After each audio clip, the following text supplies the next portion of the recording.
ela vai ser um pouco pragmática e ao mesmo tempo não. Como assim? É porque nem tudo é pragmático, não é? Nem tudo é pragmático. Mas o pragmático está mais ou menos dentro da realidade de todos nós, que precisamos ter aquele sentimento de São Tomé. É preciso ver para quê? É preciso olhar com os olhos, é preciso tocar, é preciso sentir para poder saber que Deus está lá, que Jesus está lá. Então, a gente, foge um pouco dessa questão, mas basicamente a gente está dentro dessa nossa realidade. E a maioria das vezes, em nossas vidas, nós temos que ser pragmáticos. Precisamos ser, né? Até porque existe uma covardia enorme que assola a nossa realidade, que por vezes a gente não percebe. Esse período é um período em que nós, seres humanos, todos, sem exceção, estamos vivendo sem perceber, olha, que a maioria não percebe que está fazendo isso. Nós estamos vivendo a reflexão. Nós fazemos, sem perceber, todos os dias uma reflexão das nossas vidas e de tudo aquilo que está norteando a nossa vida. Mas ela é tão sutil, né? Tão tênue, tão suave, que a gente não consegue perceber o que a espiritualidade que habita em nós, que é Deus, Jesus, e todas as energias que porventura se manifestam em nós através de Deus, tentam nos mostrar. A gente fez até um pequeno comentário falando sobre as pessoas que falam mal de outras pessoas, né? Porque elas não têm o que oferecer, então elas precisam usar do mal falar para poder preencher as pessoas vazias. E quando eu falo pessoas vazias, porque só os vazios dão oportunidade àqueles que falam mal, que precisam também se preencher com esses pequenos pensamentos, né? Acerca de outras pessoas ou de qualquer coisa. Nós temos aí um exemplo gritante do Dalai Lama, né? Sobre um comentário internacional dele ter colocado a língua para fora e uma criancinha ter beijado. O nosso primeiro equívoco da nossa vida é santificar alguém que está à frente de uma religião. Eu estou aqui dirigente de culto, né? Como dirigente de culto eu não sou santo, eu sou pecador como todos, sem exceção. E ele também é. Como o Papa é, como os budistas na sua totalidade são, como os espíritas são na sua totalidade, e todas as religiões evangélicas, e assim vai. Por quê? Ai de nós querer ser perfeito. Perfeito, a gente só tem uma manifestação terrena chamada Jesus Cristo. Uma. Todos nós somos pecadores. E fazemos questão de julgar o outro da melhor forma possível. E nós estamos vivendo um período muito ruim. Por que é um período muito ruim? É um período onde o campo trevoso está atuando com muita força no nosso mundo. E nada mais gostoso para as trevas dela atacar as bases básicas do planeta, que lamentavelmente, pela nossa falta de fé naquilo que a gente não consegue perceber sem os olhos, a gente precisa de uma religião. Então todas as religiões do mundo estão sob ataque trevoso. Já estavam antes. Nós estamos vivendo um período 10 vezes pior, onde todos serão atacados.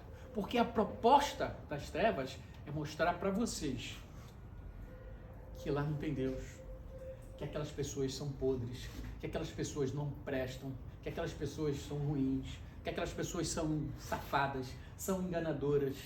Essa é a proposta delas. E nós, como seres humanos, terrenos, caímos nessa tentação. Por isso que a gente deve sempre orar dentro daquela oração que Jesus nos deixou, né? Não nos deixeis cair em tentação. Né? Porque a tentação é muito grande.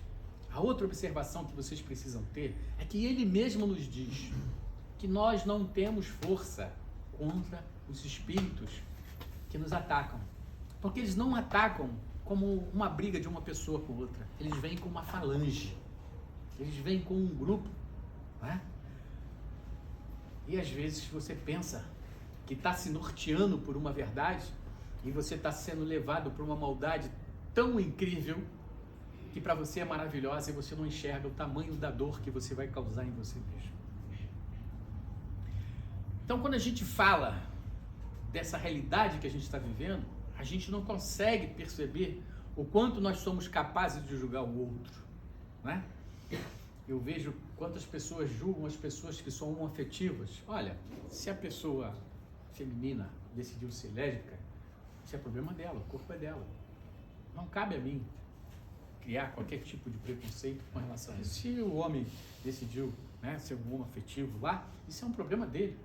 Não compete a mim fazer julgamento algum disso.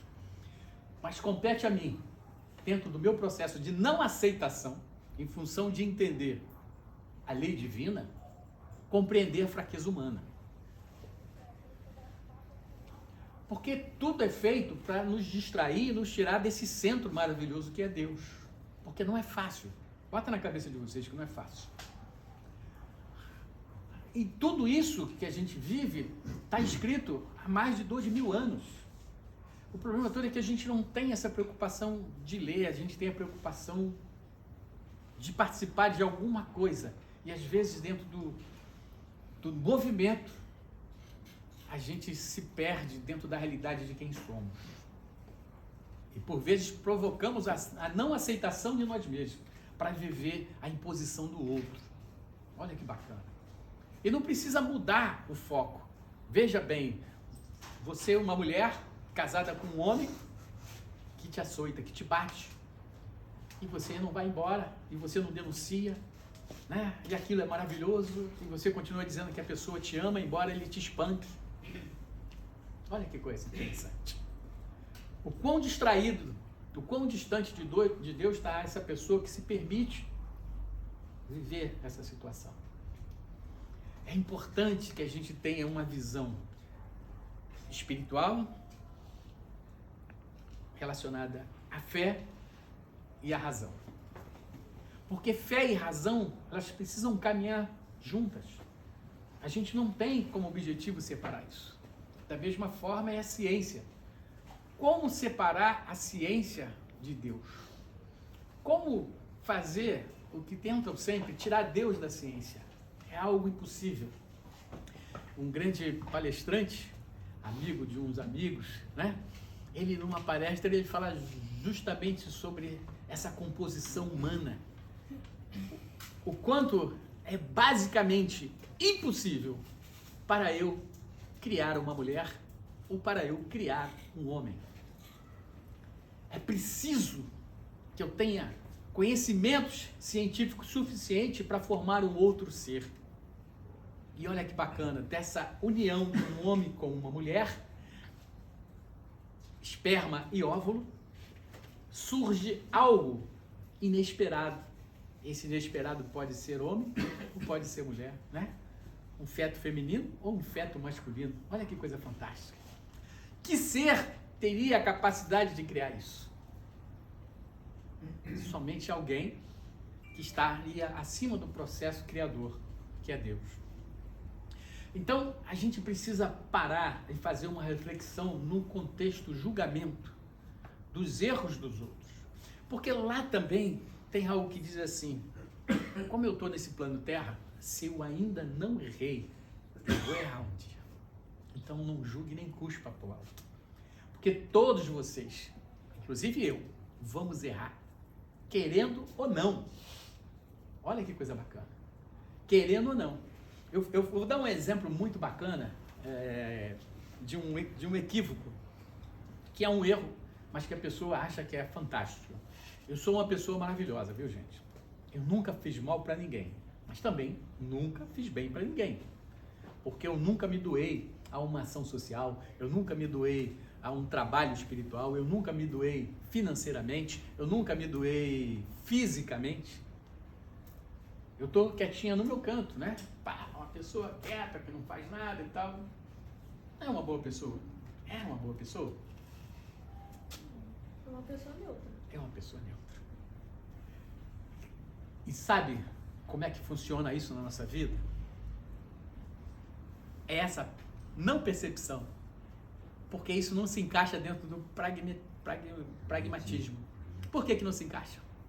Porque você não percebe o quanto você é neutra e alheio a tudo que está acontecendo no seu planeta Terra, no seu bairro, vamos botar mais micro ainda, na sua casa,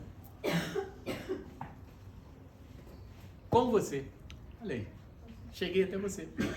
Você não percebe.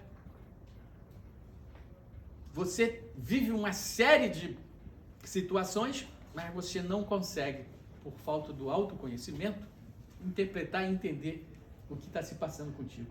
E é muito complexo. É complexo demais. Chega a ser uma coisa filosófica no sentido de você falar assim, poxa, o que o Delmar está falando? Do que ele está falando? Eu vou dar um exemplo bem bacana. Vocês que são pais e mães, quantas vezes vocês foram surpreendidos pelos filhos de vocês? Vocês que são filhos, quantas vezes vocês se surpreenderam os pais de vocês com atitudes e decisões e coisas que vocês fizeram, que eles possivelmente até hoje não têm conhecimento.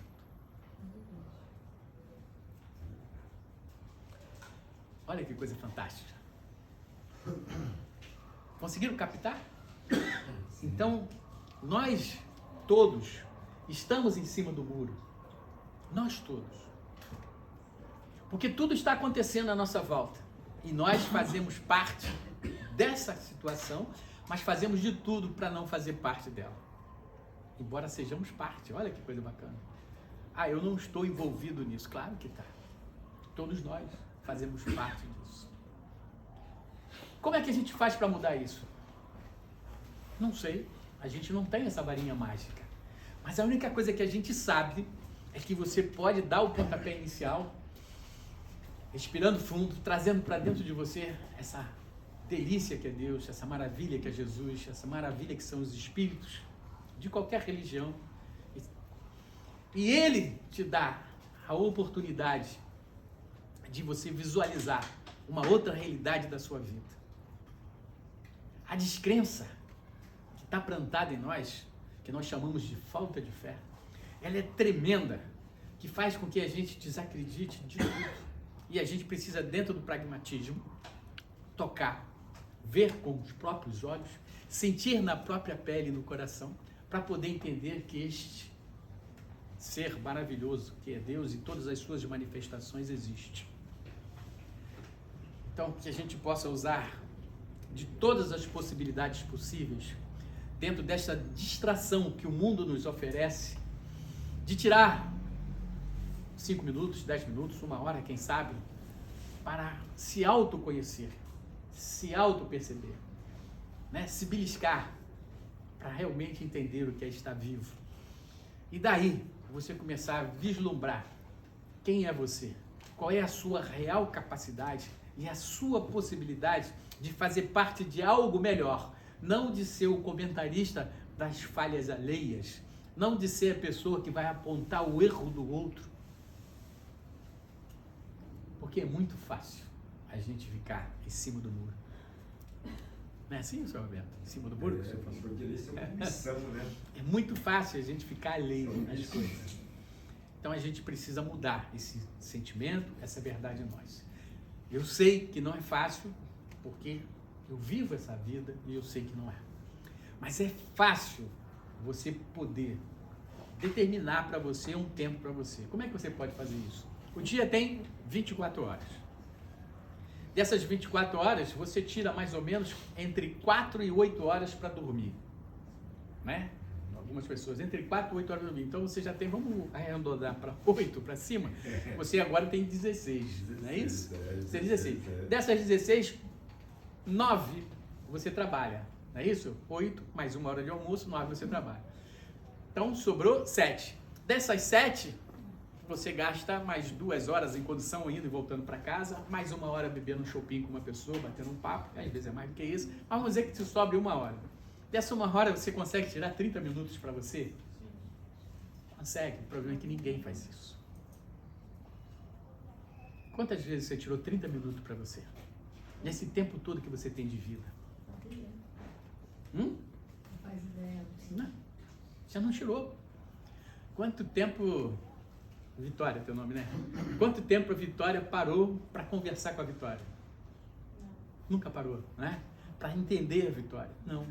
Mas a Vitória já parou para ouvir a Zete falar da Vitória, o que ela pensa da Vitória, se o cabelo da Vitória tá legal ou não, ó, você podia fazer isso, podia fazer aquilo. Parou para ouvir ela. Mas você nunca parou para ouvir a Vitória. O que a Vitória quer? Quem é a Vitória? Qual é a expectativa da Vitória? A gente não faz isso. E a gente precisa fazer. Eu não preciso que o mundo dite regras para a minha vida. Eu já tenho as regras normais, que é ética, né? Então vamos seguir por essa. E a partir daí dar um norte para a nossa vida. Não permitir que o outro dê norte para a nossa vida, que as pessoas dão norte para a nossa vida. É incrível isso. Olha que barato. Me casei com essa moça, né? Uma semana de casado. Todo domingo, antes de casar, eu jogava bola com meus amigos, né? Aí, pô, tá chegando o domingo, né? Aí ela, oba, tu não vai jogar bola. Eu não vou ficar domingo sozinha. Ela não falou, eu vou lá contigo, ver você jogar bola. Ela falou, eu não vou ficar domingo sozinha. E você já começa a se neutralizar como ser, indivíduo, e não vai jogar bola. Para atender uma necessidade dela. Uau! Não é? É assim que funciona. Outro aspecto. Ela tem um monte de amigos. Eu não tenho amigo nenhum. Então, ela sempre foi acostumada a ter um encontro com os amigos, bater um papo com amigos. Eu, não. O que acontece? Eu vou sair com as minhas amigas. Opa, para. Não vai sair com ninguém, pô. Eu vou ficar em casa sozinho.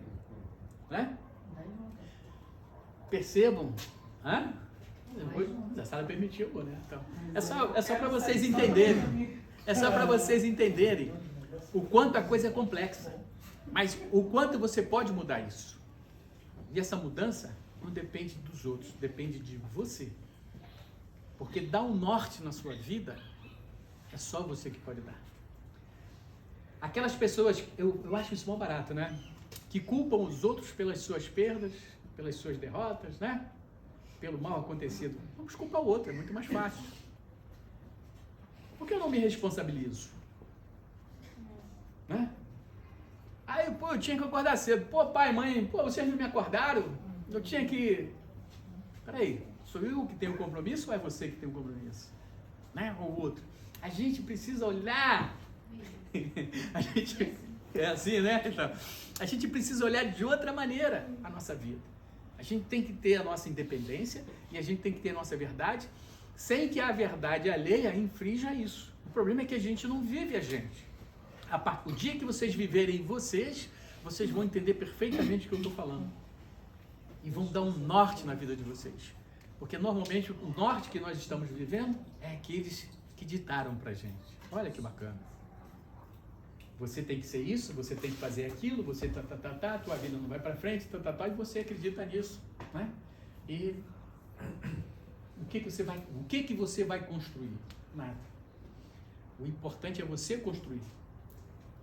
Quando você se construir, você vai ver o quanto a vida é maravilhosa, o quanto Deus habita em você, o quanto Ele está presente, o quanto todos os espíritos que são emanados dele, né? Alguns que vocês chamam até de anjos da guarda, estão lá para dar essa proteção para vocês, tentar dar esse equilíbrio, contrapondo aqueles outros espíritos que estão danados para ver vocês caírem em razão de vidas passadas, em razão de coisas erradas, em razão de escolhas que nós fizemos.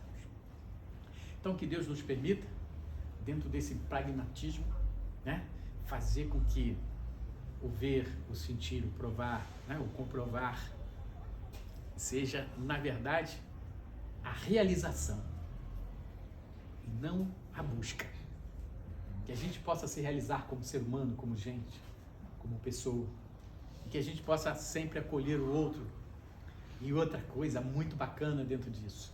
Escute com muita atenção as pessoas que sabem menos que vocês. Porque essas pessoas, por vezes, têm muito mais fé que a gente. Porque Deus não pede a você um diploma de mestrado, doutorado, pós-graduação, graduação, ensino médio, ensino fundamental. Ele pede fé. E isso, às vezes, um analfabeto tem. E um intelectualizado não tem. E não sabe nem o que é isso. E vive a vida ignorando essa verdade. Então escutem com muita propriedade, porque é dentro dessa simplicidade, né? E Deus percebe tudo. Outro dia o Cid estava até, a gente estava falando aqui, o Cid até comentou nesse aspecto da pessoa que tocou em Jesus, né? E Jesus, quem tocou em mim? Porque dele saiu uma energia de luz maravilhosa para atender a necessidade dessa pessoa. Quem tocou em mim? E eu não tenho Jesus para tocar, mas eu tenho Jesus para me ouvir. Então eu tenho que criar esse relacionamento de conversar com essas energias de luz, seja ela qual for. Caboclo, Preto Velho, Exu, Pombagira, Cigano, Preto Velho, povo do Oriente, do Ocidente, o próprio Jesus, o próprio Deus, não importa. Desde que eu converse dentro de uma realidade. Pô, Pai, eu tenho ciência dessa maravilha que é a vida, mas também tenho ciência da minha fraqueza humana, dos meus pecados. Hoje eu não consigo me ver livre deles. E nem sei se algum dia eu vou conseguir me libertar. Mas eu sei que se o Senhor me ajudar, eu vou poder ser uma pessoa melhor. Olha que coisa bacana. Procurar ser uma pessoa melhor. E como é que a gente faz isso? Dando atenção ao próximo. Ajudando o próximo. Não é dando as costas. É percebendo. Quando vê uma pessoa deitada no chão da rua, em vez de falar, pô, é um mendigo, é um cracudo, é uma coisa, pedir a Deus que dê uma atenção especial a essa pessoa, pois ele fraquejou como espírito encarnado e cometeu o equívoco de desistir da vida. Deus pode não atender porque a escolha é dele. E nesse tipo de escolha Deus não interfere. É preciso que a gente bata para a porta abrir, é preciso que a gente peça para que Deus nos dê. Mas se muita gente pedir a Deus que olhe por todos que estão com problema, com certeza Deus não vai faltar. Mas Ele vai esperar que você peça também. A espiritualidade tem essa regra. As pessoas pensam que não. Muita gente vem num terreiro e fala assim, olhe pelo meu filho, olhe pelo meu marido, olhe pela minha esposa, olhe pelo meu parente. Aí a pergunta que eu espírito, cadê o teu parente que não veio? Porque é ele que tem que pedir. E no livro Nosso Lar, e também no filme Nosso Lar, vocês tiveram esse exemplo de André Luiz. A mãe de André Luiz, apesar de ter um bônus incrível, e pedir muito pelo seu filho, precisou que André pedisse misericórdia para que fosse acolhido pelo Nosso Lar. Se ele não pede misericórdia, ele ainda estaria lá. Então vê como precisa partir de nós e não de terceiros a solução dos nossos problemas. Que Deus nos abençoe, que a gente tenha uma noite iluminada, maravilhosa, de muito amor e luz, e que a gente possa ser menos pragmático no que tange a espiritualidade, a esse relacionamento com o mundo espiritual, com Deus. Obrigado pelo carinho de todos vocês. Rogério, tem uma